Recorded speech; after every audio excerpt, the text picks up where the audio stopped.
उंगली का इशारा कर देना। नमस्कार, आज मेरे साथ जो शख्सियत बैठी हुई है वो किसी परिचय की मोहताज नहीं है। डॉक्टर अनिल शुक्ला जी कपोट्रा के रहने वाले हैं हमारे, और हमारे बहुत अच्छे मित्र हैं। आज हम इनसे जानेंगे इनके पढ़ाई के बारे में, और जो बच्चों के आगामी बोर्ड परीक्षाएं हैं उनमें किस प्रकार से वो बच्चे अपनी सफलता को कायम करें। सर, आपका बहुत बहुत स्वागत है हमारे आज के विद्यालय में। आपका बहुत बहुत धन्यवाद, आप पधारे उसके लिए बहुत शुक्रिया सर। धन्यवाद विक्की जी। सर, अपनी पढ़ाई के बारे में एक बार दर्शकों को रूबरू मुखर। मेरी एजुकेशन जी सर। देखिए, मैंने एमएससी 2011 में राजस्थान यूनिवर्सिटी से की थी। इसके बाद से ही मैं लगातार 2026 तक केमिस्ट्री लगातार 11वीं 12वीं हर साल बैच लेता हूँ।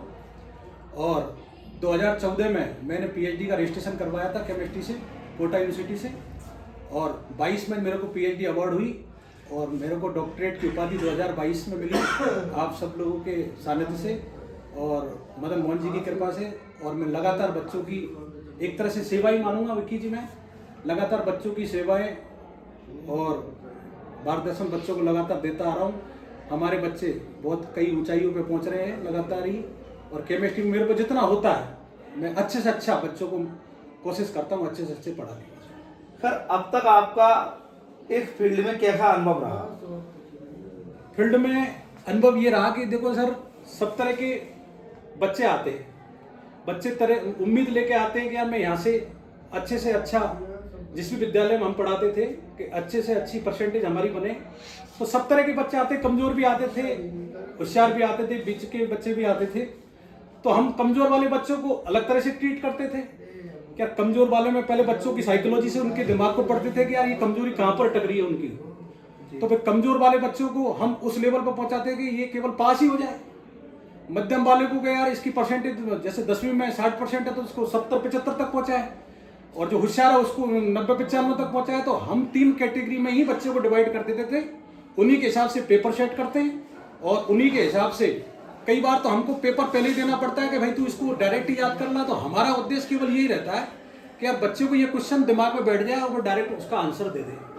तो हम कैटेगरी के हिसाब से ही बच्चे का पेपर सेट करते हैं, उसी के हिसाब से उसको मार्गदर्शन करते हैं।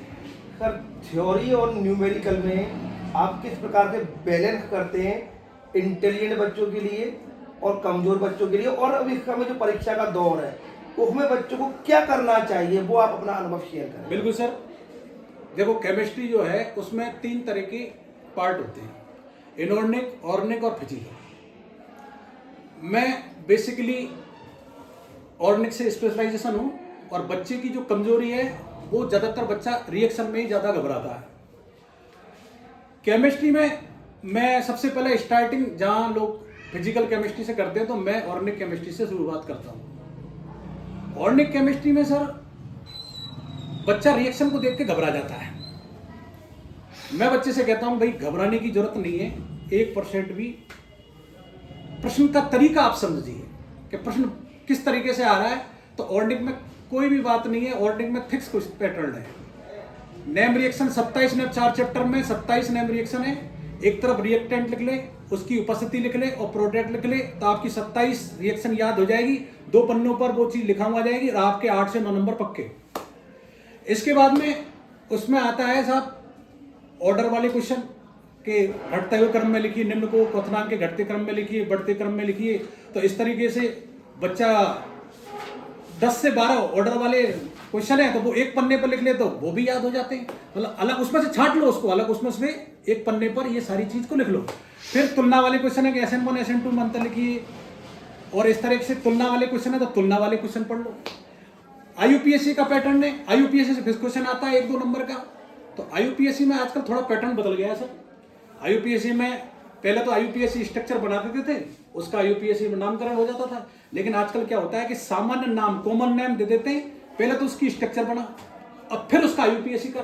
तो मैं बच्चे से ये कहता हूँ कि भैया तुम तो एक काम करो कि सामान्य नाम से स्ट्रक्चर बनाना खुद सीखो पहले, ये नहीं तुम वहां जाके घबरा जाओ। तो कॉमन नेम तुमको आना चाहिए, उसकी स्ट्रक्चर आना चाहिए, फिर IUPAC देगा तो ज़्यादा बढ़िया रहेगा। 11वीं में बच्चा IUPAC सीख लेता है, लेकिन फिर भी 12वीं में भी बच्चे को अच्छी प्रैक्टिस करनी चाहिए IUPAC की, तो उसमें भी आपके नंबर अच्छे आ जाएंगे। और फिर जो एक थ्योरी वाले क्वेश्चन आते हैं कि अम्लीयता किसकी ज़्यादा है, क्षारीयता किसकी ज़्यादा है, तो इस तरीके से बच्चा अगर टुकड़े हुए, फिर आपके रेजोनेंस स्ट्रक्चर के अनुनादी संरचना बनानी है तो 10-11 अनुनादी संरचना है, तो अनुनादी संरचना वो अगर एक पन्ने पर उतार ले तो उनको अगर वो पढ़ ले तो अनुनादी संरचना भी उसको याद हो जाती है। ये तो हुई ऑर्डिनिक की बात। इनऑर्डिनिक की बात है तो सर इनऑर्डिनिक में 1-2 चैप्टर ही है, तो बच्चा अगर इजी वे में उसको एक बार पढ़ ले और प्रीवियस ईयर क्वेश्चन निकाल ले तो ऑर्डिनिक में नहीं मानता कि ऑर्डिनिक वो फिर इनऑर्डिनिक केमिस्ट्री में बच्चे को किसी तरह की कोई प्रॉब्लम आएगी। बात आती है फिजिकल की। फिजिकल वो डेरिवेशन से चलती है। वो आप जो कह रहे थे न्यूमेरिकल वाली बात, तो न्यूमेरिकल वाली बात जो है फिजिकल में ही है। मैं बता दूं आपको, फिजिक्स में और केमिस्ट्री में न्यूमेरिकल में इतना सा अंतर है कि फिजिक्स में न्यूमेरिकल ज़्यादा आते हैं, केमिस्ट्री में न्यूमेरिकल कम आते हैं। वो भी हार्ड नहीं आते, ज़्यादातर वो एग्जाम्पल जो होते हैं उदाहरण उसी का ही क्वेश्चन एग्जामिनर उठा लेता है, क्योंकि उनको जो पेपर का लेवल है वो गवर्नमेंट स्कूल के बच्चे के लेवल के हिसाब से बनाना होता है। तो वो जो एग्जाम्पल जो सॉल्व दे रखा है ना बुक्स में, वही उदाहरण उठ जाता है। और मैं बच्चे से ये कहता हूँ कि भैया इस उदाहरण को ही पढ़ ले, या उससे मिलता जुलता ही क्वेश्चन उसमें आ जाता है सर। तो मैं ये कहता हूँ कि फिर फिजिकल में जैसे डेरिवेशन है, तो मैं बालक से कहता हूँ कि डेरिवेशन सबको याद नहीं होते। आपने डेरिवेशन भी आप पढ़िए, जैसे आप दूसरे चैप्टर को पढ़ रहे हैं वैसे कैसे डेरिवेशन को पढ़िए, पढ़ते जाइए। अब जो लास्ट में जो उसका रिजल्ट आया है, जो सूत्र निकल के आया है, उस सूत्र को आप भैया बिना देखे एक कॉपी में लिखो। वो जब वो सूत्र फॉर्मूला आपको याद हो जाएगा, मेरी गारंटी, अगर आपको फॉर्मूला याद हो जाएगा तो आप डेरिवेशन परीक्षा में भूल भी जाएंगे। तो उसको ऊपर से जब लिखेंगे तो नीचे से ऊपर चल जाओगे आप, उस फॉर्मूले से ही आप अपने ऊपर जो वो पूरा जो सेटलमेंट है अपने आप ही हो जाएगा। अब अगर आप रटने की कोशिश करोगे डेरिवेशन को तो आप कंफ्यूज होकर के वहां गलती कर दोगे और रिजल्ट भी आपका गलत आएगा। अब पेपर में करते टाइम आपका रिजल्ट सही है तो एग्जामिनर की पहली लास्ट जब एग्जामिनर पहुंचेगा तो रिजल्ट पे पहुंचता है, और वो फॉर्मूला जब आपका सही है तो एग्जामिनर को इतना सही टाइम मिलता है एक कॉपी को 1-2 मिनट चेक करने में, सेट आपको नंबर दे देगा। तो फिजिकल जो है वो मैं कहता हूँ उसको न्यूमेरिकल जो है उसको तो आप एग्जाम्पल से सॉल्व करिए, और डेरिवेशन जो है आपका उसको नीचे वाले डेरिवेशन याद करके उसकी प्रैक्टिस कर लीजिए, ये आपकी फिजिकल हो गई सर। सर मैं ये पूछना चाह रहा था कि आप जब पढ़ाते हैं तो नोट आप खुद अपने बनाते हैं या किसी किताब के माध्यम से बच्चों को? देखिए सर, देखिए जैसे कि मेरे को कई साल हो गए पढ़ाते, तो हमने बहुत सारी बुक्स का पहले जब मैंने शुरुआत की थी पढ़ाने की तो कई सारे बुक्स की रख करके अपने सेल्फ के नोट्स तैयार किए थे। पढ़ाते वो हमको याद हो गए, तो अब हमको नोट्स की आवश्यकता नहीं पड़ती है।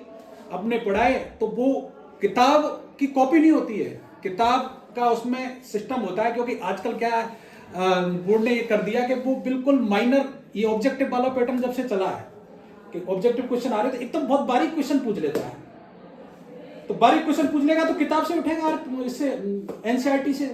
तो अब मैं जो हमारे टीचर्स लोग हैं, अब हम सब लोग क्या करते हैं कि किताब से हम एक लाइन को भी इधर उधर नहीं करते हैं, क्योंकि वो लाइन ऐसे कैसे उठ गई तो वो ऑब्जेक्टिव वो गलत हो जाएगा।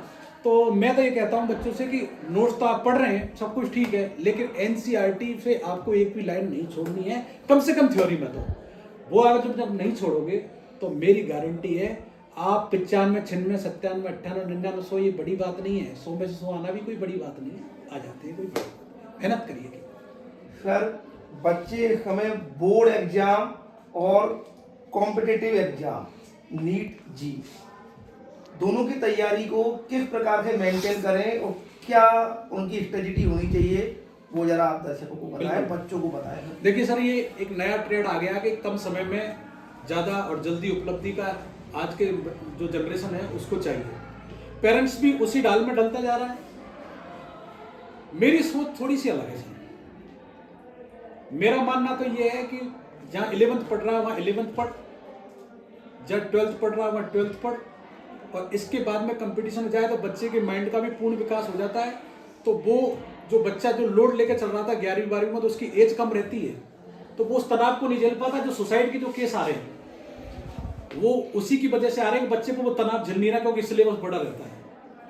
तो मैं तो एक ही बात कहूँगा, अगर हो सके तो जो फाउंडेशन बच्चा कर रहा है वो 11वीं क्लास में ही 11th क्लास में ही यदि वो टारगेट का कोर्स पूरा पढ़ ले और 12वीं बिल्कुल फ्री छोड़ दे तो 12वीं की तो परसेंटेज बढ़िया बन जाएगी, और 11th क्लास में ही वो फाउंडेशन को छोड़ करके टारगेट पूरे 11वीं 12वीं का कोर्स 11th में ही पढ़ ले तो बच्चा आराम से सफल हो सकता है, क्योंकि 11th में उसने दोनों पढ़ लिए तो मोटी मोटी भूमिका तो उसके अंदर चलेगी। 12th में उसने ढंग से पढ़ा, 12वीं में अच्छी परसेंटेज बन गई, और जब वो जैसे एक साल और अगर तैयारी पे बैठ जाए कोई रोक नहीं सकता उस बच्चे को, अगर वो उसने ढंग से पढ़ाई की। सर एक आसान का जी क्लास में आप अपने बच्चों में डिसिप्लिन कैसे निर्धारित करते हैं, जो इतनी अभी फॉलोइंग है, तो ये कैसे मतलब आपने? देखिए सर, क्लास में सब तरह के बच्चे होते हैं, शरारती बच्चा भी होता है, पढ़ने वाला भी होता है, गर्ल्स भी बैठी रहती है, बॉयज भी बैठे रहते हैं। तो हमको पता लग जाता है कि टीचर को मंच पे खड़ा रह करके सारा पता होता है कि कौन बच्चा शरारत कर रहा है, कौन पेन चुबा रहा है, कौन बदमाशी कर रहा है, कौन इधर उधर देख रहा है। तो हम लोग क्या करते हैं कि जैसे बच्चा कोई शरारत करता है तो हम इंडायरेक्ट से कुछ इस तरह की बात कहते हैं कि वो बच्चा जो बदमाशी कर रहा है उस तक वो बात पहुंच जाती है और वो तुरंत उस जगह से तुरंत अपना ध्यान हटा देता है। बच्चे हम क्लास में पढ़ाते पढ़ाते जैसे कठिन टॉपिक चल रहा है तो हम कुछ इस तरह से कहानियां बच्चों को सुनाते हैं, जिससे टॉपिक चलता चलता चलता बच्चे को वो टॉपिक कठिन नहीं लगे, वो कहानी के दौर में ही बच्चा को वो कठिनाई खत्म हो जाए और ऑटोमेटिकली वो टॉपिक उसको दिमाग में घुस जाए और वो कठिनाई लेवल तो उसको पता ही नहीं चलेगा कठिनाई कब आ गई। इस तरह की हमारी कार्यशैली सर शुरू से ही रही है। बोर्ड परीक्षाओं का दौर चल रहा है सर, बच्चे बहुत अच्छी तैयारी करके एग्जाम हॉल में जाते हैं।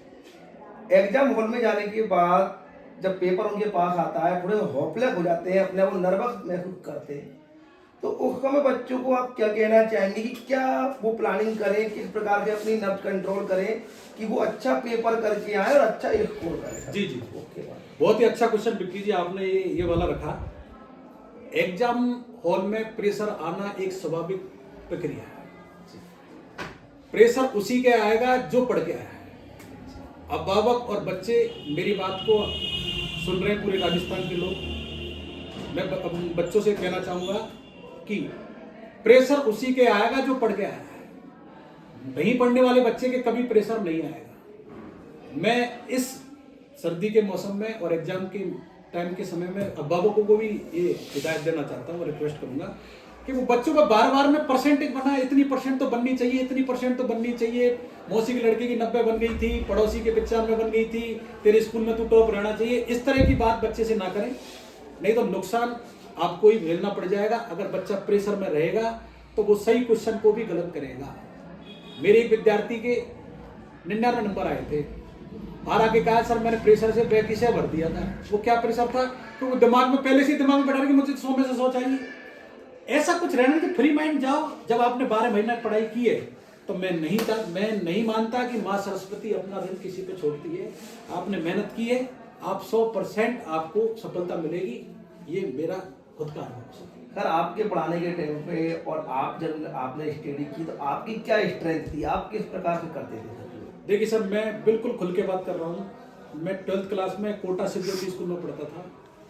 ट्यूशन का दौर था, स्कूल में अलग पढ़ाई होती थी, ट्यूशन का दौर अलग था। तो हमारे यहाँ पर जब पढ़ते थे तो मैंने उसी प्रक्रिया को ही सुधारने की कोशिश की थी। रिएक्शन जब चलती थी तो मैंने सर से कहा था सर ये रिएक्शन मेरे समझ में नहीं आ रही है, इसको कैसे याद करें? तो हमारे सर ने हमसे जो उत्तर दिया था, उन्होंने एक ही बात कहते थे, रिएक्शन का मतलब रट के पास होना। आप इसको रट लीजिए, ऐसे कैसे छाप जाएगी, ऐसे कैसे हो जाएगा, मतलब रिएक्शन का मतलब रटना। और वो ही ढर्रा चला रहा था, हमने तो यही सीखा था।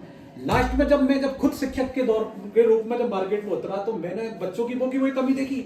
अगर मैं उस बात को ऐसे कैसे कह दूं कि रिएक्शन का मतलब रटना, तो फिर क्या अंतर रह जाएगा, फिर बच्चे क्या सीखेंगे? तो मैंने सर क्या किया, कुछ अपना पढ़ाने का तरीका को कुछ इस तरह से सेट किया कि मैं आज भी मेरे बच्चे ये बता देते हैं कि इसकी उपस्थिति है तो ये रिएक्टेंट बनेगा और ये प्रोडक्ट बनेगा, इसकी अगर प्रेजेंस है तो उस हिसाब से मैंने रिएक्शन को पढ़ाया।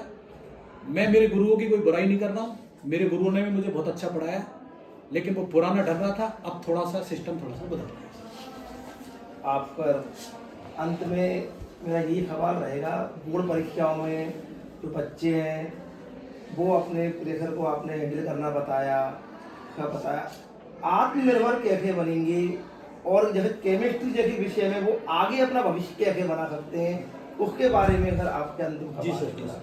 देखिए, केमिस्ट्री एक विस्तृत सब्जेक्ट है, बहुत तरह तरह की संभावनाएं इस क्षेत्र में खूब सारी है। टीचिंग में चल जाइए, इंडस्ट्री में चल जाइए, ड्रग्स में चल जाइए, और बार्क में चल जाइए, साइंटिस्ट बन जाइए, पीएचडी कर लीजिए। तरह तरह की संभावना, जहां अन्य सब्जेक्टों में 2-5 के बाद में संभावनाएं खत्म हो जाती है, यहाँ इस सब्जेक्ट में 500 से ज्यादा संभावना है कि आप अपने करियर के रूप में आप अपने जीवन को उठा सकते हैं। विक्की जी, ये एक ऐसा क्वेश्चन है कि क्या क्या संभावना है, इस पर अपन दूसरा वीडियो बनाएंगे कभी, अगर भगवान ने चाहा बैठ करके। बाकी मैं तो कहता हूँ इतनी संभावनाएं हैं इसमें कि आप कभी ये सोच ही नहीं सकते कि मैं कभी मेरे साथियों से कमजोर रह जाऊंगा। आप पर पधारे, आपके लिए बहुत बहुत धन्यवाद। आपका भी बहुत बहुत धन्यवाद सर, बहुत बहुत बधाई। Thank you sir. करके भी देखता हूँ।